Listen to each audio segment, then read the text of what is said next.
My sister hijacked my fully paid Hawaii trip and convinced everyone to go without me. But when I canceled her ticket and took back control, the family chaos that followed shocked everyone subscribed to the channel and liked the video to see more stories like this 42 years old. That number represents resilience, hard work, and the wisdom that comes from building something meaningful with your own hands. My name is Rebecca, and for the past 18 years, I've been a senior marketing director at Henderson & Associates in Denver, Colorado. My two-story home in the suburbs has always been my pride, a symbol of everything I've accomplished through dedication and sacrifice. I'm single by choice, focusing my energy on my career and my family. My parents, Helen and Frank, are both 73 and have been the anchors of our close-knit family. My younger sister, Emma, is 38, married to David, and they have 2 teenage kids. My nephews, Jake and Tyler, aged 16 and 14. Emma works part-time as a dental hygienist, while David manages a small auto repair shop. For the past 3 years, I'd been dreaming about something special, a family reunion vacation that would bring everyone together in paradise. Hawaii had always been on my bucket list, and I wanted to share that experience with the people I loved most. The idea started small, just a thought during one of our regular Sunday dinners, but it grew into something beautiful and meaningful. I spent months researching the perfect trip. The Grand Wiley Resort in Maui caught my attention immediately. 5-star accommodations, multiple pools, world-class dining, and activities for everyone. I calculated every detail: flights for 7 people, 7 nights in connecting suites, rental cars, meal allowances, and activity budgets. The total came to $15,847. "Rebecca, you don't have to do this," my mother said when I first mentioned paying for everyone. We were sitting in her kitchen, the same place where we'd had countless family conversations over the years. "Mom, I want to do this. I've worked hard for 18 years and I want to celebrate with my family. Besides, when will we all have another chance to spend a week together in paradise?" My father's eyes lit up. "Hawaii, huh? Your mother and I went there for our honeymoon 45 years ago. Never thought we'd get to go back." Emma was sitting across from me, her expression unreadable. "That's really generous, Rebecca. Are you sure you can afford it? I've been saving specifically for this. It's what I want to spend my money on." The planning process was pure joy. I created detailed itineraries, researched restaurants, booked snorkeling tours, and even arranged for a private family photo shoot on the beach. Every detail was carefully considered to ensure everyone would have the perfect experience. I sent regular updates to the family group chat, sharing photos of the resort, activity options, and packing suggestions. Emma seemed excited during our planning calls. "The kids are going to love this, Rebecca. Jake's been talking about learning to surf, and Tyler can't wait to see the volcanoes. I've already booked surfing lessons for both boys, and we're doing the helicopter tour on day 3. Everyone's going to love seeing the island from above." 3 months before departure, I handled all the final bookings. Flights were confirmed, rooms were secured with connecting doors so the families could be close but still have privacy, and I'd even arranged airport transportation. Everything was perfect. The first sign that something was off came during our regular Sunday dinner, just 6 weeks before the trip. I was sharing the final itinerary when I noticed Emma and David exchanging glances across the table. "Is everything okay?" I asked. "Oh, everything's fine," Emma said quickly. "We're just discussing some work stuff." But her smile didn't reach her eyes, and David seemed unusually quiet throughout dinner. When I asked the boys about their excitement for Hawaii, they seemed less enthusiastic than usual. "Are you sure you still want to go surfing, Jake?" I asked my older nephew. "Yeah, sure, Aunt Rebecca," he mumbled, not looking up from his plate. Something was definitely different, but I couldn't put my finger on what. The family dynamic felt strained. Conversations seemed forced, and there were more private conversations happening between Emma and my parents when they thought I wasn't listening. 2 weeks later, during another family dinner, I overheard something that made my blood run cold. I was coming back from the bathroom when I heard Emma talking to my mother in hushed tones in the kitchen. "Mom, I really think Rebecca needs this time to focus on herself. Maybe being alone for a week would be good for her. She's been so stressed with work lately, and honestly,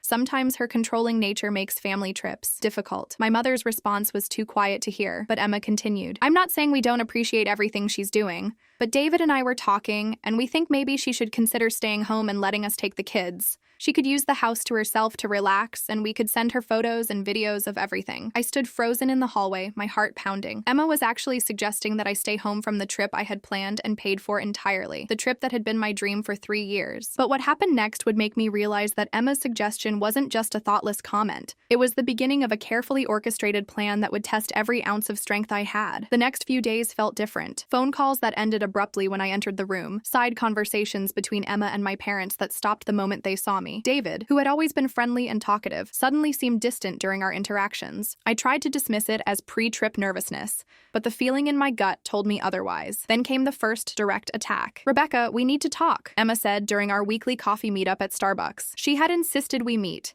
claiming she wanted to discuss last-minute trip details. "Sure, what's on your mind?" Emma stirred her latte slowly, not making eye contact. "I've been thinking about the Hawaii trip, and I'm worried about you." "Worried about me? What do you mean?" "You've been under so much stress stress at work lately. The Peterson account, the late nights, the weekend meetings, and honestly, you seem overwhelmed. David and I were talking, and we think maybe you should consider taking this time to focus on yourself instead of trying to manage a big family vacation. I stared at her, not believing what I was hearing. Emma, this trip is my dream. I've been planning it for months. I know, and we're so grateful. But think about it. You'll be constantly worried about everyone having a good time, making sure all the activities go smoothly, managing the logistics. When will you actually relax? I'll relax because I'll be in Hawaii with my family. Emma leaned forward, her voice taking on a sympathetic tone that felt completely fake. Rebecca, I love you, but you have a tendency to take control of situations. Sometimes it makes people feel like they can't just enjoy themselves. Maybe this is a chance for you to have some real downtime while we handle the family time. The audacity was breathtaking. She was suggesting I give up my dream vacation so she could enjoy it without me managing things I had paid for. Emma, I planned this trip. I paid for everything. I'm going. Of course you're going, she said quickly, but something in her tone felt off. I'm just saying, think about what would actually make you happiest. That conversation haunted me for days. But what really started to worry me was how my family began treating me afterward. My mother called less frequently. My father, who usually asked detailed questions about my work projects, seemed distracted during our conversations. The boys stopped texting me their usual funny memes and school updates. 2 weeks before departure, I discovered Emma had created a separate group chat without me. I only found out because Tyler accidentally sent a message to the main family chat that was clearly meant for the other group. Can't wait to try that restaurant Aunt Emma found. The one with the fire dancers. When I asked about it, Emma quickly covered, "Oh, Tyler's just excited about all the restaurants. I've been showing the boys some additional options." But I hadn't mentioned any restaurants with fire dancers in my planning. Emma was making her own plans for my trip. The next Sunday dinner was a nightmare. Everyone seemed to be walking on eggshells around me. Conversations felt forced and artificial. When I tried to discuss final preparations for Hawaii, the room went uncomfortably quiet. "Actually, Rebecca," my father said slowly, "we wanted to talk to you about something." My heart sank. I could see Emma nodding encouragingly at him from across the table. "We've been thinking about the trip, and we're concerned about you. You've been working so hard, and you seem really stressed. Maybe it would be better if you took some time for yourself while we go to Hawaii." The words hit me like a physical blow. My own father was suggesting I stay home from the trip I had conceived, planned, and paid for entirely. "Dad, what are you talking about?" My mother jumped in, her voice gentle but firm. "Honey, Emma explained how overwhelming work has been for you. She thinks you might actually enjoy having the house to yourself, maybe doing some relaxation activities, getting some real rest." Emma explained.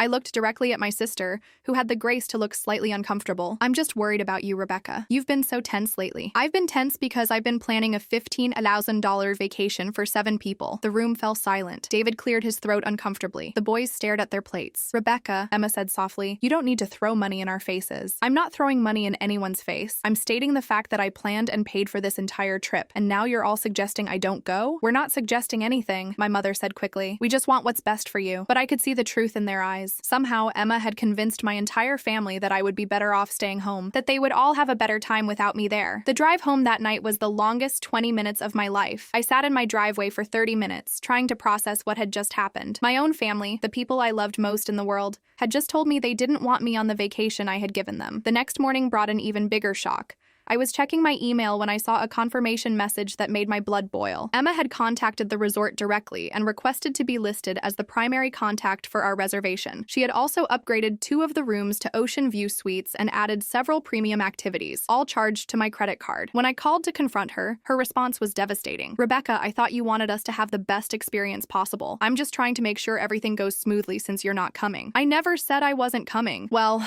after yesterday's conversation, I thought it was pretty clear that everyone agrees you need some time to yourself." That's when I realized what was really happening. Emma hadn't just suggested I stay home, she had already decided I wasn't going, and she was taking over my trip completely. But what I discovered next would reveal the true depth of Emma's betrayal and change everything I thought I knew about my sister. I spent the next 3 days in a fog of disbelief and hurt. My own family had essentially voted me off my own vacation, but something about Emma's behavior kept nagging at me. Her sudden interest in managing the trip details, the way she kept emphasizing how stressed I was, the convenient timing of everyone's concerns about my well-being. The truth came crashing down on me in the most unexpected way. I was at my parents' house on Wednesday, helping my mother organize some old photo albums, when Emma arrived unexpectedly. She didn't know I was there because my car was in the garage getting oil changed, and David had dropped me off. "Mom, is Rebecca here?" I heard Emma ask from the front hallway. "No, honey, she's at work." "Why?" I stayed quiet in the back room, something telling me to listen. "Good. I need to talk to you about the Hawaii situation. David's been doing some research, and we found out something incredible." My mother's voice was curious. "What kind of research?" "About the resort Rebecca booked. Mom, she picked the most expensive place on the entire island.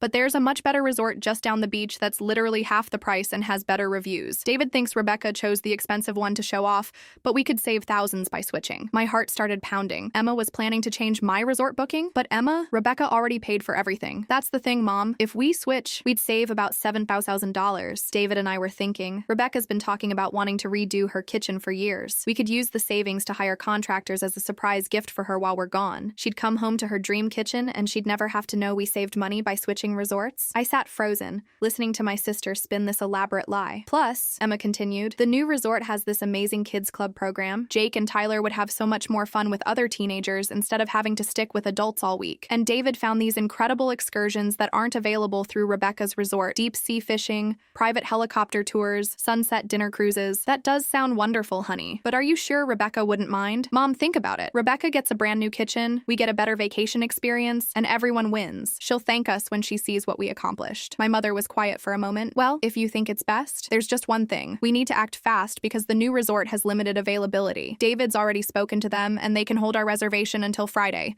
But we need Rebecca's credit card information to make the switch. That's when everything clicked into place. Emma wasn't trying to give me a kitchen renovation as a surprise. She was planning to pocket the difference between the resorts and use my credit card to pay for expensive upgrades and excursions for her family. I don't know, Emma. Using Rebecca's credit card without telling her. Mom, it's not without telling her. We're going to surprise her with the kitchen. David's already gotten quotes from 3 contractors. We can have the whole thing done while we're in Hawaii, and she'll come home to exactly what she's always wanted. But I knew Emma and David didn't have $7,000 lying around for a kitchen renovation. David's auto shop barely broke even most months, and Emma's part-time salary wouldn't cover materials, let alone contractors. I snuck out through the back door and walked to the nearby coffee shop to call David's shop directly. Henderson Auto Repair, this is Mike. Hi, Mike. This is Rebecca, David's sister-in-law. Is David available? Oh, hey, Rebecca. Nah, David's not here. He's actually at some resort in Colorado this week, checking out wedding venues with Emma. Said they might renew their vows for their 15-year anniversary. Pretty romantic, right? My blood turned to ice. David wasn't researching Hawaii resorts. He was in Colorado with Emma, looking at venues for a vow renewal ceremony, and I was willing to bet that my kitchen renovation surprise money was actually going to fund their romantic anniversary celebration. That evening, I did something I'd never done before. I called the credit card company and put a fraud alert on my account,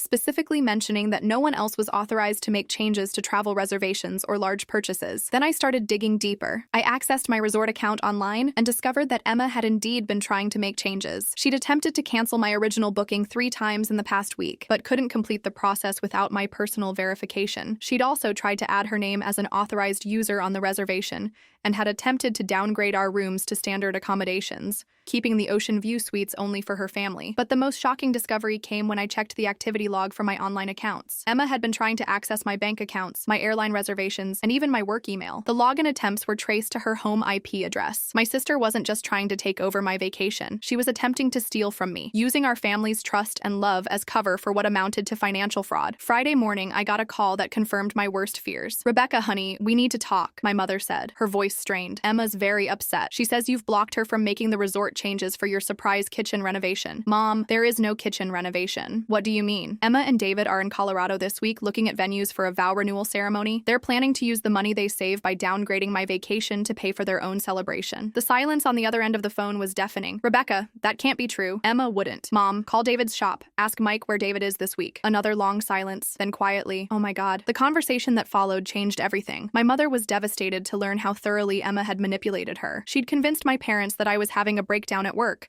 that I was becoming controlling and difficult, and that excluding me from the vacation was actually an intervention to help me. She said you'd been making unreasonable demands about the trip planning, that you were micromanaging everyone's activities, and that David was worried you might have a breakdown if you tried to manage everything in Hawaii. My mother admitted tearfully. None of it was true. Every single word had been designed to isolate me from my family and give Emma complete control over my vacation and my money. But Emma had made one crucial mistake. She'd underestimated how far I was willing to go to protect myself and expose the truth. What I did next would not only save my vacation, but reveal to my entire family exactly who Emma really was. Saturday morning, I called an emergency family meeting. I told everyone we needed to discuss final Hawaii preparations and that it was urgent. Emma tried to make excuses, claiming she and David had plans, but I insisted. If we're all going to Hawaii together in 10 days, we need to get everything sorted out today. They gathered in my parents' living room at 2 p.m. Mom, Dad, Emma, David, and the boys. I arrived with a folder full of printed documents and my laptop. Before we start, I said, setting my materials on the coffee table, I want everyone everyone to know that I've discovered some very disturbing information about our Hawaii trip. Emma's face went pale, but she tried to maintain her composure. Rebecca, if this is about the resort suggestions I made, this isn't about suggestions, Emma. This is about fraud. The room went dead silent. David shifted uncomfortably in his seat. The boys looked confused. I know you've been trying to access my bank accounts, my credit cards, and my travel reservations, I continued, opening my laptop to show the login attempt logs. These are screenshots from my credit card company showing 17 unauthorized access attempts from your home IP address. Emma's mouth opened and closed like a fish. Rebecca, I can explain. Can you explain why you told Mike at David's shop that you were in Colorado this week looking at wedding venues while telling our parents you were researching Hawaii resorts? David's face turned bright red. My father leaned forward, his expression darkening. What's she talking about, Emma? I pulled out my phone and called David's shop, putting it on speaker. Henderson Auto Repair, this is Mike. Hi, Mike, it's Rebecca again. Can you confirm for my family where David told you he was going this week? Oh, sure. David and Emma went to Colorado to look at some fancy mountain resort for their anniversary thing. Said they might renew their vows there. Real romantic getaway. I hung up and looked directly at Emma. Care to explain how you were researching Hawaii alternatives while you were actually in Colorado planning your own vacation? Emma's carefully constructed facade finally cracked. Rebecca, you don't understand. David and I have been having problems, and we thought maybe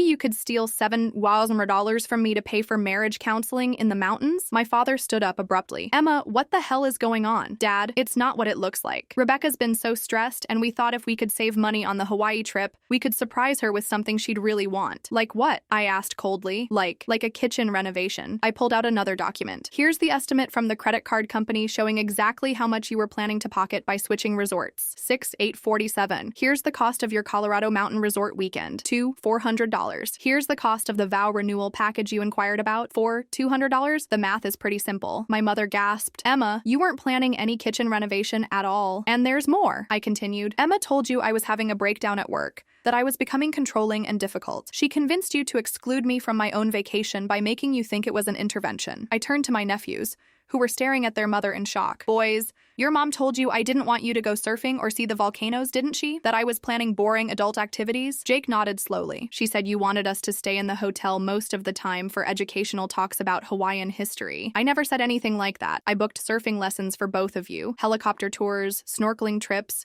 and even arranged for you to visit an active volcano with a professional guide. Tyler looked at his mother with confusion and hurt. Mom, why did you tell us Aunt Rebecca didn't want us to have fun? Emma was trapped, and she knew it. Her voice became desperate. Rebecca, you have to understand. David and I are struggling. The shop isn't doing well, and my dental office cut my hours. We haven't had a real vacation in 5 years. When you started planning this expensive trip, we thought maybe we could find a way to make it work for everyone. By lying to our parents, by trying to steal from me, by turning my nephews against me. We weren't stealing.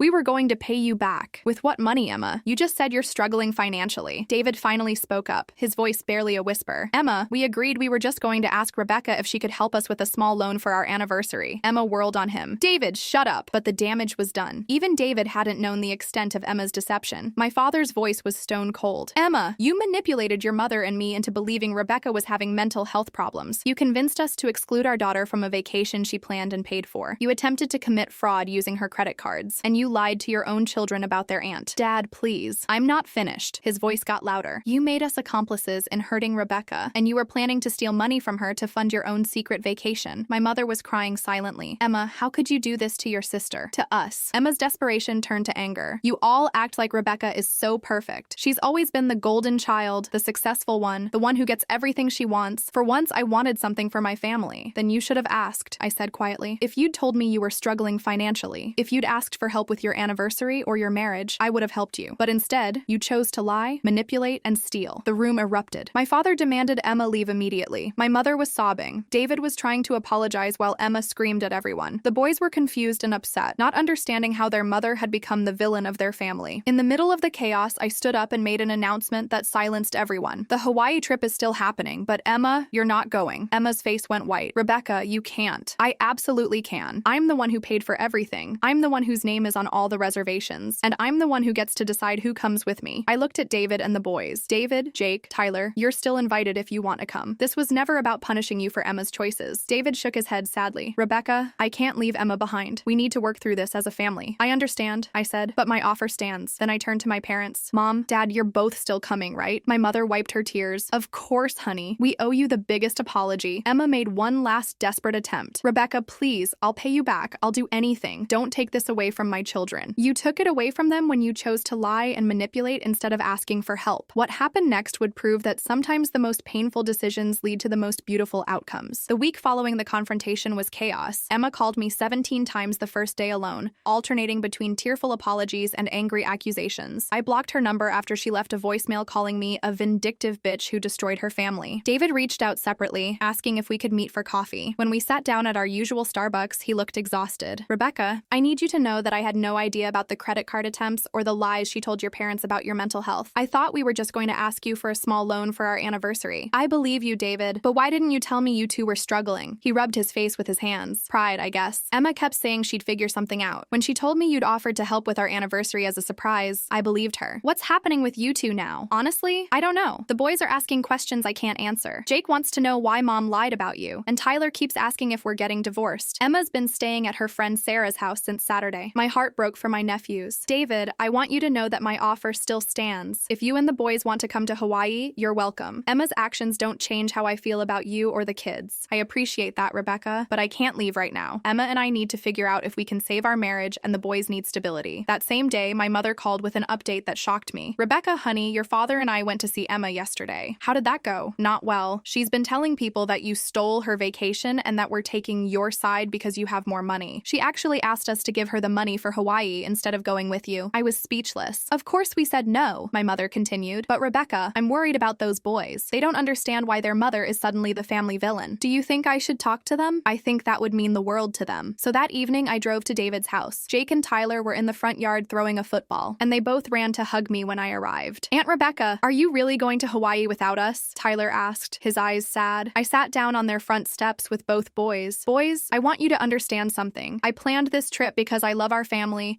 and wanted to create amazing memories together. Your mom made some choices that hurt people, and there are consequences for those choices. But why can't we go if Dad says yes? Jake asked. You can, if your dad really wants to bring you. But I think your dad is making the right choice by staying home to take care of your family situation. Tyler looked confused. Is Mom in trouble with the police? No, buddy. But she did some things that broke trust in our family, and it's going to take time to rebuild that trust. Jake, being 16, understood more. She lied about you, didn't she? She told us you didn't want us to have fun in Hawaii. Yes, she did. But I want you both to know that wasn't true. I had planned surfing lessons, volcano tours, snorkeling trips, and even a helicopter ride. I wanted you to have the best week of your lives. Both boys were quiet for a moment. Then Tyler asked, will you plan another trip when things get better? Absolutely. When your family works through this, we'll plan something amazing together. 3 days before departure, I got an unexpected call from my cousin Lisa in Seattle. My mother had called her to explain the situation. Rebecca, I heard about your Hawaii trip. Any chance you have room for one more? I could really use a vacation, and it sounds like you could use some extra family support. Lisa, I'd love that, but the trip is pretty expensive. Don't worry about money. I've been saving for a vacation, and honestly, I'd rather spend it with family than go alone somewhere else. So Lisa flew in from Seattle, and suddenly our Hawaii group was complete again. My parents, Lisa and me, 4 people who genuinely wanted to celebrate together. The night before departure, Emma made one final attempt. She showed up at my house at 9 p.m. looking disheveled and desperate. Rebecca, please, I'll do anything. I'll sign a contract promising to pay back every penny. I'll go to therapy. I'll apologize to everyone publicly. Just please don't leave without us. Emma, this isn't about punishment. This is about trust. You didn't just try to steal money from me. You manipulated our parents into believing I was mentally unstable. You turned my nephews against me. You made our entire family accomplices in hurting me. I know, and I'm sorry, but taking this trip without me feels like you're rubbing my face in it. I'm not taking this trip to hurt you, Emma. I'm taking it because I've dreamed about Hawaii for 3 years, and I'm not going to let your choices destroy that dream. She stood on my doorstep crying for 10 more minutes, but I didn't change my mind. I'd learned something important. Sometimes protecting yourself requires disappointing people you love. The morning of departure, my parents, Lisa, and I stood in the airport, bags packed and boarding passes in hand. My father pulled me aside. Rebecca, I owe you an apology that goes deeper than just this trip situation. Dad, you don't. Yes, I do. Your mother and I raised Emma to believe that her problems could be solved by other people fixing things for her. We enabled her behavior for years because it was easier than holding her accountable. You've always been the responsible one, the one who solved her own problems and helped others solve theirs. We took that for granted. Dad, Emma didn't just betray you last week. She betrayed the values your mother and I tried to teach both of you. And when she manipulated us into hurting you, we became part of that betrayal. As our plane lifted off toward paradise, I felt something I hadn't experienced in weeks. Peace. The family drama was behind us, and ahead lay 7 days of the vacation I'd dreamed about for 3 years. But what happened in Hawaii would exceed even my wildest expectations and prove that sometimes losing the people who hurt you makes room for exactly the joy you deserve. The Grand Wailea Resort was everything I had dreamed of and more. Our ocean view suites were breathtaking, with private balconies overlooking the turquoise waters of Maui. But more than the luxury accommodations, it was the feeling of being surrounded by people who genuinely wanted to be there with me that made everything magical. Lisa and I reconnected in ways I hadn't expected. We stayed up late on the first night, talking on our balcony about life, careers, and family dynamics. She helped me see Emma's behavior from a different perspective. Rebecca, you know what strikes me about this whole situation? Emma was so focused on what she thought you had that she couldn't see what she was throwing away. She had a sister who would have done anything for her family, and she chose manipulation over honesty. My parents were like teenagers again. On our second day, I watched my 73-year-old father learn to snorkel in the resort's calm lagoon, while my mother cheered him on from the beach. They held hands during our sunset dinner cruise and danced to the traditional Hawaiian music under the stars. This reminds me of our honeymoon, my mother told me as we watched my father attempt to hula dance with the resort entertainers. We were so young and everything felt possible. It still is possible, Mom. Look at Dad. He's having the time of his life. The activities I had planned were perfect. We took the helicopter tour over the volcanic landscape, and Lisa cried when she saw the lava flows from above. We went deep sea fishing, and my father caught a 20-pound mahi-mahi that we had the resort chef prepare for dinner. We visited a traditional luau where my mother learned to make poi, and my father proved he was surprisingly good at traditional Polynesian dancing. But the most meaningful moment came on our fourth day. We were relaxing by the infinity pool when my phone rang. It was Jake, my 16-year-old nephew. Aunt Rebecca, I just wanted to tell you that Tyler and I are proud of you. Proud of me? For what, sweetheart? For standing up for yourself. Dad explained more about what Mom did, and we understand now why you couldn't let her come. Tyler and I talked about it, and we think you did the right thing. That means everything to me, Jake. We also wanted you to know that we're planning to save our money to visit you for Christmas. Dad said he'd help us buy plane tickets if we earn half the money ourselves. After I hung up, I sat by the pool crying happy tears. My nephews understood. They didn't blame me for their mother's choices, and they wanted to maintain our relationship despite the family drama. On our fifth day, something beautiful happened. My father and I were walking along the beach at sunrise when we encountered an elderly Hawaiian man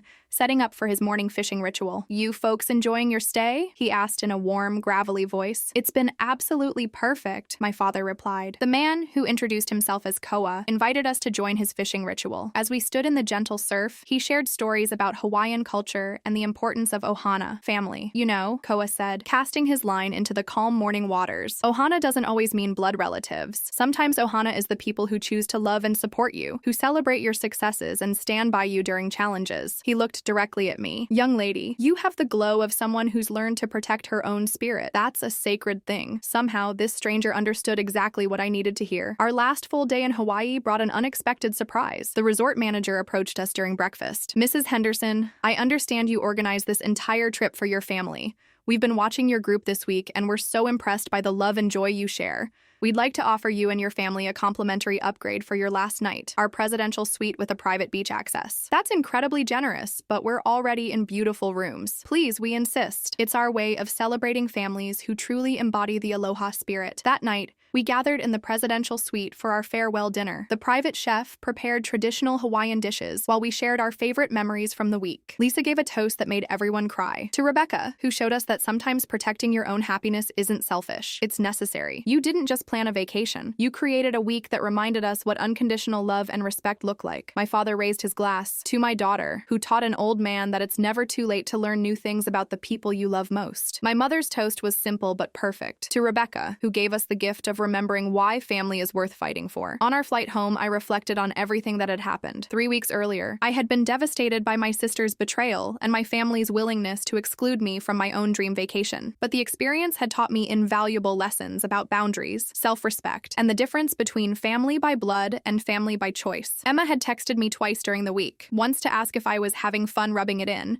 and once to inform me that she and David were going to marriage counseling. I didn't respond to either message. I was learning that not every attempt at contact requires a response. When we landed in Denver, David was waiting at the airport with Jake and Tyler. They ran to hug me, full of questions about Hawaii and excitement about the photos I'd promised to share. Aunt Rebecca, Tyler said, Mom wants to know if you'll talk to her. Maybe someday, buddy, but not right now. Sometimes people need time to think about their choices before they can have honest conversations. 3 months later, Emma sent a long letter apologizing for her actions and asking if we could work toward rebuilding our relationship. She was in therapy, had gotten a full-time job, and was working to pay David back for the money they'd spent on their Colorado trip. I wrote back, thanking her for the apology, but explaining that trust would need to be rebuilt slowly through consistent actions rather than words. Today, a year later, Emma and I have coffee once a month. Our relationship will never be what it was, but it's honest now in a way it never was before. She still struggles with taking responsibility for her choices, but she's working on it. David and the boys come to visit every few months, and we're planning a family camping trip for this summer, something affordable that everyone can enjoy together. My parents and I are closer than ever. They learned important lessons about enabling behavior and the difference between helping someone and rescuing them from the consequences of their actions. Lisa and I now take an annual girls' trip, and she's become one of my closest friends. Most importantly, I learned that standing up for yourself isn't cruel, it's necessary. Setting boundaries isn't punishment, it's protection. And sometimes the most loving thing you can do for someone is refuse to enable their destructive behavior. I still have the photos from our Hawaii trip displayed throughout my house. Every time I see them, I'm reminded that the most beautiful experiences come when you surround yourself with people who genuinely want to celebrate life with you. Emma tried to steal my dream vacation, but instead, she gave me something even more valuable: the knowledge that I'm strong enough to protect my own happiness, and wise enough to know the difference between real family and people who simply share my DNA. Sometimes losing the people who hurt you makes room for exactly the joy you deserve,